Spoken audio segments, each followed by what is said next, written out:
WWE Universe, kita perlu ngobrol nih. Bukan cuma buat ngeluh atau teriak ke tembok. Kita butuh ngobrol beneran soal kenapa banyak banget fans WWE yang lagi frustasi sekarang. Karena jujur aja, sempat loh kita ngerasa kayak WWE mau masuk ke era emas lagi. Triple H pegang kendali, Vince akhirnya minggir, dan fans tuh bener-bener hype. Ada harapan, ada semangat, ada potensi. Tapi akhir-akhir ini rasanya beda. Dan kalau kamu juga ngerasain pergeseran itu, kayak WWE itu tuh udah nggak semenantang dulu, tenang, kamu nggak sendiri. Yuk kita bahas 4 alasan nyata kenapa fans WWE punya hak buat ngerasa muak sama apa yang lagi terjadi sekarang. Oke, kita bahas yang ini dulu. Soalnya udah lama banget kerasa dan makin hari makin aneh. Kita udah tahu lah, sosial media tuh udah kayak medan perang antar fans. WWE versus AEW, kayak kamu cuma boleh suka satu dan harus benci yang lain. Tapi sekarang WWE-nya sendiri malah ikut-ikutan masuk ke vibe toxic itu. Dan hasilnya nggak bagus. Triple H mulai sering ngasih sindiran halus di wawancara, terus Nick Khan juga ikut-ikutan lempar kode ketonikan dari AEW kayak anak SMA ribut di kelas. Kelihatannya petty banget. Tapi yang benar-benar bikin kaget, sebelum WrestleMania 41, baik Triple H maupun Roman Reigns malah terang-terangan muji Donald Trump. Kayak serius nih, dia tuh salah satu tokoh paling kontroversial di dunia. Bahkan kalau kamu pribadi dukung dia sekalipun, dari sisi bisnis, ini tuh bencana. WWE kerjasama sama orang kayak Logan Paul, Hulk Hogan, dan sekarang malah bawa-bawa nama Trump. Ini tuh bikin sebagian fans langsung ilfeel. Wrestling itu harusnya jadi pelarian, bukan kayak lagi nonton berita politik. Dan begitu aura politik ini mulai masuk ke WWE, rasanya bukan cuma canggung, tapi benar-benar bikin fans semakin menjauh. Sekarang kita bahas divisi yang sebenarnya bisa banget jadi keren, tapi malah terus-terusan diacak-acak.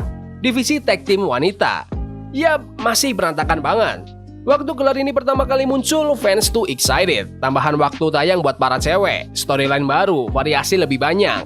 Tapi kenyataannya timnya dibentuk asal-asalan. Gelar tagnya suka hilang entah kemana, dan tiap kali dipertahankan rasanya lebih kayak formalitas daripada benar-benar ada cerita. Dan pas kelihatan mulai ada harapan, Triple H sempat bikin gerakan bagus, kasih sedikit sinyal positif. Tiba-tiba boom, bintang-bintangnya dipecat, Dakota Kai hilang, Shayna Baszler out, Katana Chance dan Kayden Carter udah punya chemistry, penonton suka banget, tiba-tiba dipecat. Ini tuh harusnya kesempatan WWE buat jadi pelopor, nunjukin sesuatu yang beda.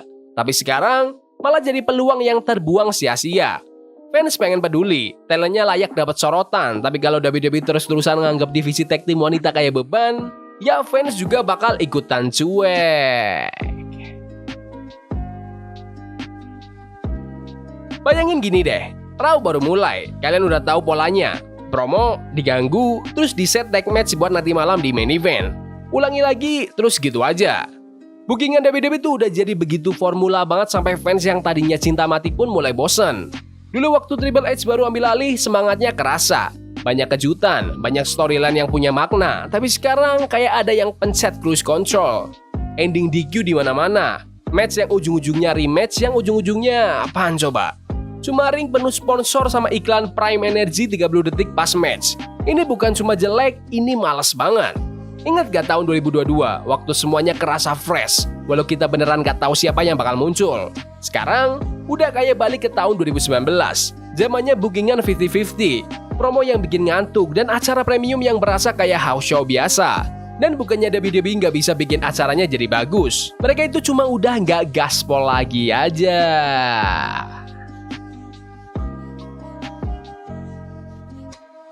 Yang ini nyesek sih, soalnya WWE sempat punya momen emas dan mereka malah buang sia-sia. John Cena jadi heel di Elimination Chamber. Gila, kejutan banget, berani, dan benar-benar twist yang fans sudah tungguin selama bertahun-tahun. Dan setelah itu, gak ada apa-apa. Alih-alih jadi karakter kompleks yang mind-blowing, kita malah dikasih gimmick heel paling basi. Aku benci fans. Serius? Itu doang? Itu hasil dari 20 tahun kita nunggu? Sementara itu, Cody Rhodes yang harusnya jadi wajah utama WWE malah dibuat kelihatan cupu karena nggak langsung balas.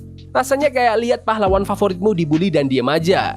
Terus WrestleMania 41 datang dan flat. Cena nggak punya dampak.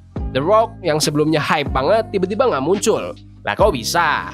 WWE sempat ngasih teaser kayak mau bikin storyline masterpiece, ujung-ujungnya kayak tugas kelompok yang nggak ada yang ngerjain. Ini ngingetin banget sama kebiasaan jeleknya Vince McMahon, bikin storyline keren terus tiba-tiba bosen dan ditinggalin. Dan kalau WWE terus-terusan anggap investasi fans itu bisa dibuang-buang gitu aja, ya jangan kaget kalau fansnya juga stop peduli. Lihat ya, aku nggak bilang WWE itu sampah total. Masih ada kok momen yang keren, masih banyak talent yang luar biasa. Triple H juga udah bikin banyak perbaikan, itu jelas. Tapi jangan juga kita pura-pura semuanya baik-baik aja. Dari drama politik di belakang layar, divisi tag wanita yang dilupain, bookingan yang males, sampai storyline yang dibiarin gitu aja. WWE bener-bener kasih banyak alasan kenapa fans ngerasa kecewa. Kamu nggak lebay, kamu bukan haters, kamu cuma ngelihat realitanya. Kabar baiknya sih, WWE masih bisa benerin semua ini. Fansnya masih mau nonton, masih pengen peduli. Tapi WWE juga harus ketemu di tengah. Jadi kalau kamu akhir-akhir ini ngerasa jauh sama WWE, ya kamu nggak sendirian, aku juga. Glow dari era Triple H udah mulai pudar dan sekarang tinggal nunggu. WWE bakal nyalain lagi apinya atau biarin padam total? Pertanyaannya, mereka bakal bangkit atau kita balik lagi ke titik nol? Menurut kalian gimana? Apa sih yang paling bikin kalian frustasi sama WWE akhir-akhir ini? Komen menurut kalian di kolom komentar.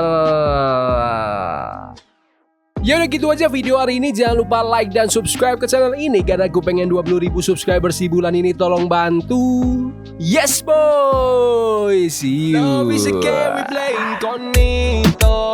Forbidden fire on Nico. Burning for love we can